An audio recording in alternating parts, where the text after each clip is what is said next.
Marketda qaysi tovarlar har doim sotiladi va nega aynan ushbu tovarlar ko'proq sotiladi? Bugun shu haqida sizlar bilan gaplashib o'tamiz. Bugun juda ham ko'pchilik Marketda endi savdo boshlamoqchi bo'lganlar yoki bo'lmasam allaqachon Market savdo boshlab bo'lganlar har doim bir xil savol beradi. Marketda o'zi qanaqa tovar joylash kerak yokida Marketda joylangan tovarlar nimaga aynan shulari yaxshi sotilyapti? Bugun shu savollarga javob topamiz. Avvalambor juda ham ko'pchilik sotuvchilar ushbu savolga tezgina javob topgisi keladi va shoshishadi. Tabiiyki, ushbu jarayonda boshqalardan ko'chirish yokida boshqa marketplacelardan g'oya olish yokida Instagram, TikTok platformalarida trend bo'layotgan mahsulotlarni takroriy ravishda men ham joylab qo'ysam yokida Marketda hozirgi paytda yaxshi sotilayotgan tovarni joylab qo'ysam uni savdosi ko'tarilib ketadi degan tushunchaga kelib qolishadi. Natijada esa bir xil holat takrorlanadi. Ya'ni mahsulotlarni ko'chirilgan holatda joyladik, endi esa ularni reklama qilish kerak.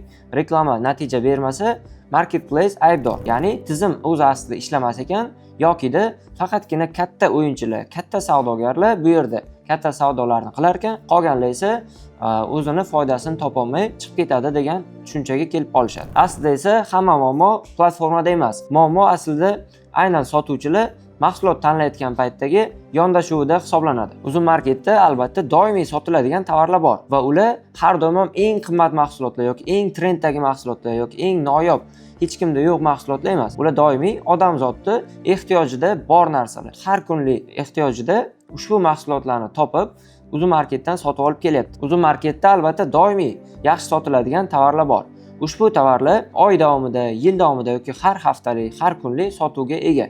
Va albatta iqtisodiy holatlar o'zgargan holatda ham ushbu mahsulotlarda doimiy sotuvlar bo'lib turibdi. Endi ushbu mahsulotlar esa har doim trendli mahsulotlar yoki bo'lmasam juda ham noyob, hech qayerdan topib bo'lmaydigan mahsulotlar, eng qimmat mahsulotlar emas. Bular har kunlik odamlarning ehtiyoji kerak bo'ladigan mahsulotlar bo'lib turibdi. Birinchi navbatda istalgan sotuvchi o'z miyasiga ushbu fikrni qo'yib olish kerak.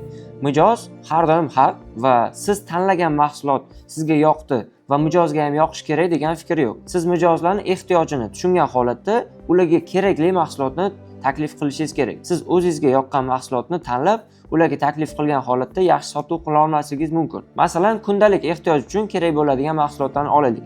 Bu mahsulotlar hech qachon trend bo'lib ketib qolmasligi mumkin. Lekin bu mahsulotlarda doimiy sotuv bo'ladi.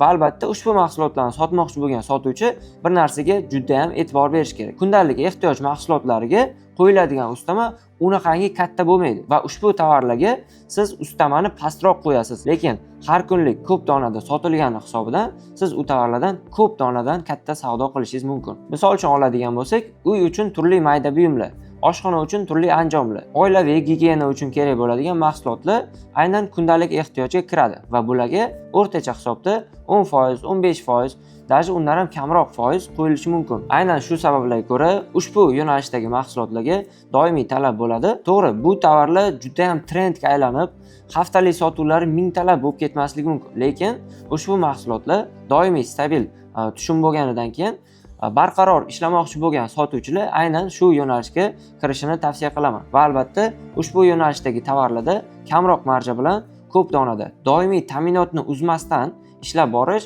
sizga yaxshi natija olib keladi. Endi esa hozirgi fikrni to'ldirib o'tadigan bo'lsam, aynan doimiy ta'minot sizga nima yordam beradi? Siz mahsulotni Marketga, platformaga joylaganingizdan keyin ushbu platforma sizni sotuvlaringizni kuzatib boradi. Tushayotgan zakazlar, odzivlar va haftalik sotuvlar sizni mahsulotingizni yana ham ranjirovkada teparoq o'ringa olib chiqadi. Endi esa ushbu tepa o'ringa chiqib turgan mahsulotingiz birdaniga keyingi haftada tugab qoldi va sotuvda yo'q bo'ldi. Endi esa omborda u mahsulotdan sizda yo'q. Siz u mahsulotni bir haftadan keyin yetkazib olib kelishga ulgurdingiz. Bu orada bir hafta vaqt yo'qotdingiz. Bir hafta vaqt ichida o'tgani uchun boshqa mahsulot sizni o'rningizni egallaydi va siz qaytadan sotuvni tepaga qarab ko'tarishingizga to'g'ri keladi. Ya'ni bu qaytadan reklama, qaytadan samovuklar yoki bo'lmasam mahsulotga yana qaytadan aksiyalar e'lon qilishga olib keladi. Keyingi kuchli yo'nalishlardan bittasi bu albatta sovg'a uchun beriladigan mahsulotlar.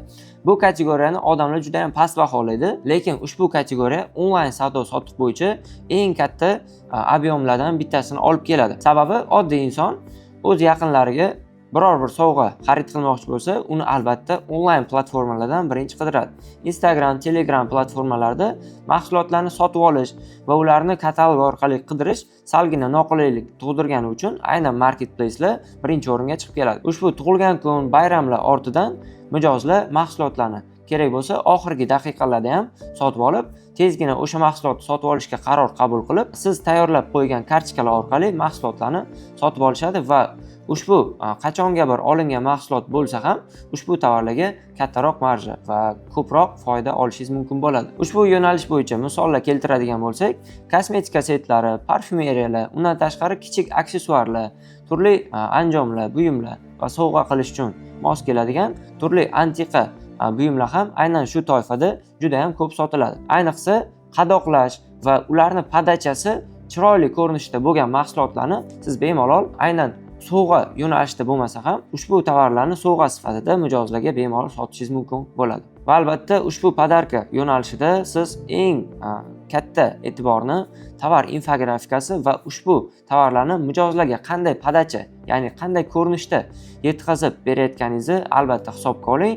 Bu narsa mijozlarni sotib olishiga olib keladi. Uchinchi eng katta toifalardan bittasi bu albatta qaysidir muammolarga yechim bo'ladigan mahsulotlar. Bular turli oshxona anjomlari, qaysidir mushkulotni yengil, oson hal qilish uchun kerak bo'ladigan turli gadjetlar, anjomlar. Misol uchun oladigan bo'lsak, deylik adapter yoki bo'lmasam oshxonaga ishlatiladigan turli deylik blender, mikser yoki shunga o'xshagan apparatlar aynan odamni kundalik ehtiyojiga ularning ishini yengillashtirish uchun kerak bo'ladi. Va bu mahsulotlarni insonlar aynan kerakligi uchun emas, ushbu mahsulot zarurat bo'lgani uchun sotib olishadi. Va ushbu mahsulotlar aynan hissiyot uchun, ya'ni o'zini quvontirish uchun sotib olinadigan mahsulot hisoblanmaydi. Bular asosan zarurat, ya'ni ushbu mahsulotni sotib olmasam, menda ushbu ishni, ya'ni ushbu vazifani bajarish uchun juda ham ko'p vaqt, ko'p mehnat talab qilinadi deb fikrlab mijozlar ushbu mahsulotlarni sotib olishadi. Va albatta bu mahsulotlarning eng qiziq tarafi uni sotib olishni kechiktirib bo'lmasligi mumkin. Misol uchun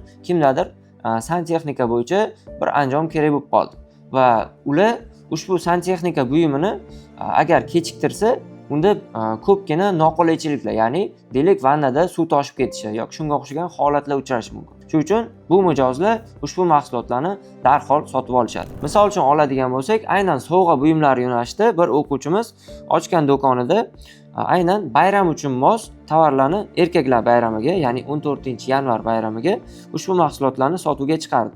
Va ushbu mahsulotlardan jami bir oy, ya'ni mana shu sezonning o'zida 25 million so'm savdo aylanmasini qildi. Ko'rib turibsizlar, ushbu sovg'alar asosan aynan shu bayram uchun chiqarilgan mahsulotlar hisoblanadi. Marketplace'larda eng tez va eng ko'p sotiladigan mahsulotlardan asosan shular bo'ladi. Chunki ushbu mahsulotlarni sotib olishga ortiqcha vaqt ajratilmaydi va ushbu tovarlarni sotib olish uchun qaror qabul qilish odamlarda juda ham tez bo'lib o'tadi.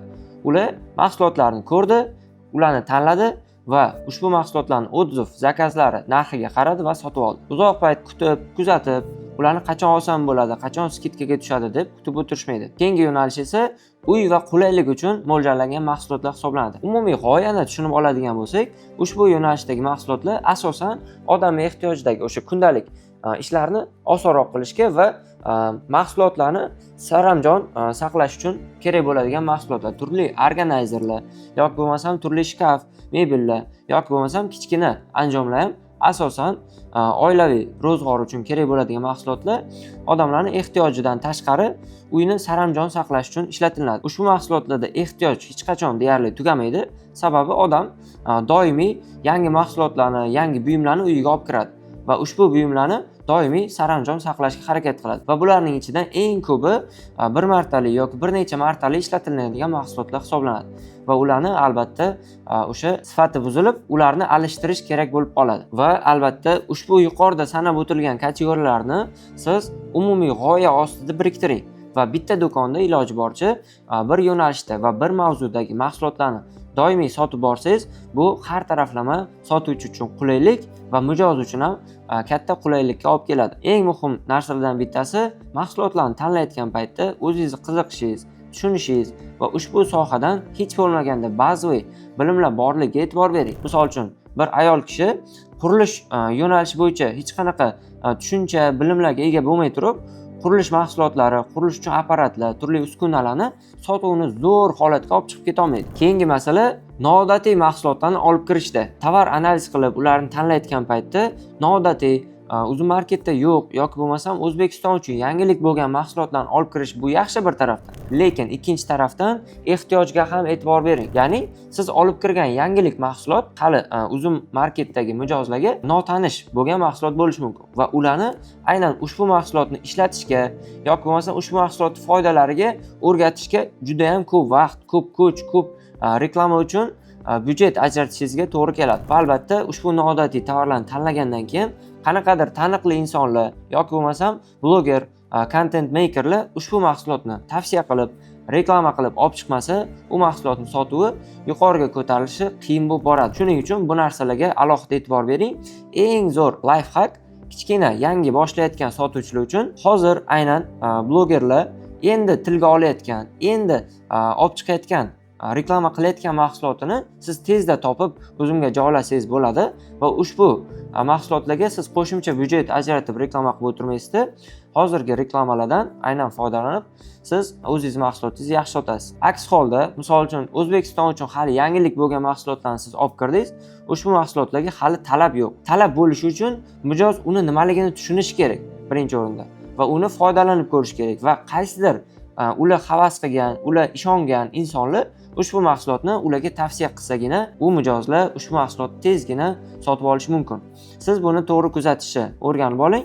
Agar o'zingiz olib kirmoqchi bo'lsangiz yangilik mahsulot, unda blogerlarga yoki content makerlarga reklama berish uchun puldan ayamang. Agar siz uzun marketda mahsulot sotishni boshlamoqchi bo'lsangiz, siz ushbu savollarni birinchi o'rinda o'zingizga berib ko'ring. Men aynan nimani sotmoqchiman emas, mijozlar aynan nimani sotib olishni xohlaydi va ushbu mahsulotlarni hozirgi paytda qancha sotuvchi va qanaqa sotuvchilar sotib kelyapti. Aynan shunaqa fikrlash sizni juda ham ko'pchilik sotuvchilardan ajratib turadi. Uzun marketda muvaffaqiyat bu omad emas. Tizimli ishlash, to'g'ri mahsulotlarni tanlash va davomiy ishlab borish, mahsulotlarni to'g'ri reklama qilish va albatta tizimli ishlash hisoblanadi. Kim trend ortidan quvsa, juda ham tez charchab qolishi mumkin. Sababi trend bugun bor, ertaga esa yo'q bo'lishi mumkin. Agar siz ham uzun marketda to'g'ri tovar tanlashni xohlasangiz, uzun marketda xatolardan qochmoqchi bo'lsangiz va uzun marketda aynan real natijalarga erishmoqchi bo'lsangiz, buni yolg'iz qilishingiz shart emas.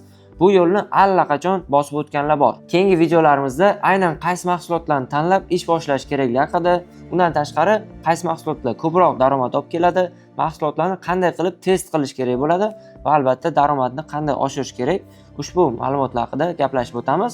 Video foydali bo'lgan bo'lsa, like bosing va bizning kanalimizga obuna bo'lib qo'ying. Do'stlar, bundan tashqari bizning yopiq Telegram kanalda siz kunlik bepul video darslarni olishingiz mumkin. Undan tashqari real keyslarga asoslangan natijalarimizni ushbu Telegram kanalda bo'lishib boryapmiz va o'quvchilarning natijalarini ham ushbu kanalda ko'rib borishingiz mumkin. Kanalni silkasini topish uchun ushbu video ostidagi silka orqali o'ting.